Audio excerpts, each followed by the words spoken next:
Di dalam hidup ini, kita pasti pernah merasakan yang namanya kegagalan. Mau itu di lingkungan keluarga, mau itu di lingkungan sekolah, atau basically dimanapun, kita pasti pernah merasakan yang namanya kegagalan. Gagal ini udah kayak sesuatu yang gak bisa kita hindari gitu. Tapi kenapa ya?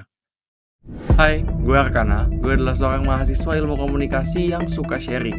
Dan di video kali ini, gue akan sharing pengalaman gue dalam menghadapi perasaan gagal.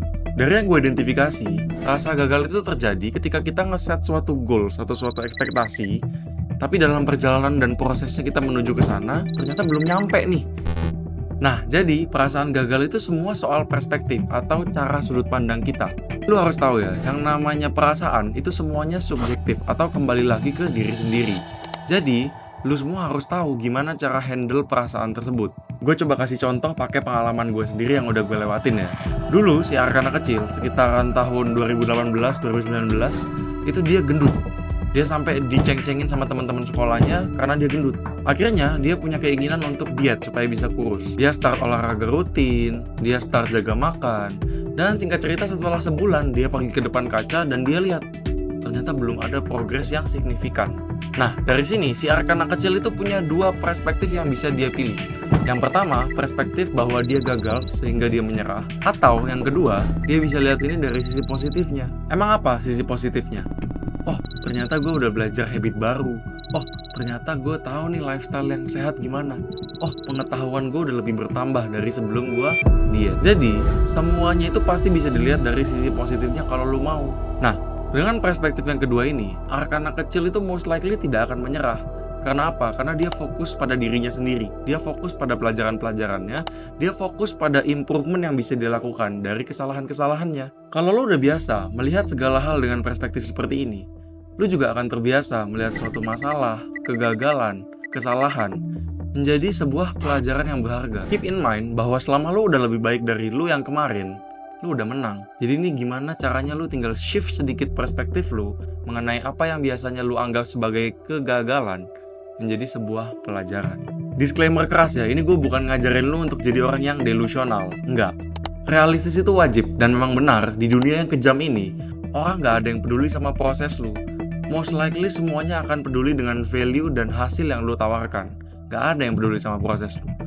Justru melalui video ini, gue pengen ngasih tahu ke lu, gue pengen ngingetin ke lu bahwa di saat orang-orang lain ini gak ada yang peduli sama proses lu harus jadi orang pertama yang peduli dengan proses diri lu sendiri. Jadi sebelum lu banding-bandingin diri lu keluar nih, oh bandingin sama orang A, bandingin sama orang B, oh dia lebih ini, dia lebih itu, lu bandingin dulu ke dalam sama diri lu sendiri yang kemarin. Kalau lu udah lebih baik dari diri lu yang kemarin, that's good. Artinya lu ada di pace lu sendiri. Karena sebenarnya perjuangan ini selalu lu versus diri lu sendiri. Oke, jadi sampai sini kita tahu ya, kalau misalnya kunci utama mengatasi rasa kegagalan itu tinggal kita shift perspektif kita. Tapi tentunya melakukan itu jauh lebih susah daripada cuma ngomong doang kayak gue sekarang. Oleh karena itu, gue akan langsung bahas step by stepnya yang biasa gue lakukan ketika gue menghadapi kegagalan. Yang pertama dan utama banget, kalau lu habis gagal, sebelum lu beralasan A, B, C, D, E segala macam, lu terima. Terima bahwa lu emang gagal, terima bahwa lu emang salah, terima bahwa emang hasilnya tidak sesuai dengan ekspektasi lu. Gue ada satu quotes bagus yang biasa dipakai orang di dunia-dunia percintaan. Cuman menurut gue ini lebih cocok dipakai di perjuangan hidup. You can't heal if you keep on pretending that you are not hurt. Yang kalau diterjemahkan ke dalam bahasa Indonesia, artinya lu gak bisa sembuh kalau lu terus pura-pura bahwa lu gak sakit. Untuk lu bisa bangkit lagi, improve lagi, belajar lagi, coba lagi, pertama-tama lu harus terima dulu kalau at the first place lu emang kalah, lu emang gagal. Lu harus bisa validasi ke diri lu sendiri bahwa oh iya nih gue kemarin gagal, tapi gak apa-apa, next stepnya apa nih? Oh ternyata gue kurang di sini, oh ternyata gue bisa perbaikin yang ini. Oke deh, gue akan coba lagi. Lebih pentingnya lagi, kalau lu udah belajar untuk jujur sama diri lu sendiri, lu akan lebih percaya diri. Ketika lu udah jujur sama diri lu sendiri, lu akan punya tendencies untuk lebih percaya sama diri lu sendiri. By the way, soal percaya diri udah gue bikin di video sebelumnya, jangan lupa mampir. Anyway, step 1 tadi gue bilang penting karena tanpa melaksanakan step 1, lu gak akan bisa lanjut ke step 2, yaitu identifikasi kesalahan lu. Oh, gue kemarin ditolak interview kerja nih. Apa ya salah gue? Oh, ternyata waktu wawancara gue terlalu kaku. Oh, ternyata CV gue ini terlalu bertele-tele. Step kedua ini sebenarnya adalah salah satu step yang gak kalah penting dari step pertama. Yang salah, kebanyakan orang itu nge-skip step ini. Mereka kira dengan mereka habis gagal, oh gue coba lagi. Banyak orang itu nafsu, pengen coba lagi tanpa belajar sesuatu. Selalu ingat ya, bahwa kalau lu pengen result yang berbeda, pengen hasil yang berbeda, lu harus melakukan hal yang berbeda juga. Nah, in order buat lu bisa melakukan hal yang berbeda, lu harus belajar dulu dari kesalahan lu sebelumnya. Saran gua, maksimalin banget step ini. Jangan cuma lu pikir di otak semenit 2 menit. Kalau perlu lu ambil kertas, lu ambil pulpen, lu tulis, lu refleksiin semuanya. Lu cari kesalahan lu di mana, apa yang bisa lu improve, apa yang bisa lu perbaiki, next stepnya gimana. Setelah itu, baru lu bisa masuk ke step yang ketiga, yaitu bikin plan baru dan do it. Di step ini, beberapa orang juga kadang nge-stuck gitu, mereka nyangkut. Ada yang udah punya plan, cuman nggak berani eksekusi karena takut gagal.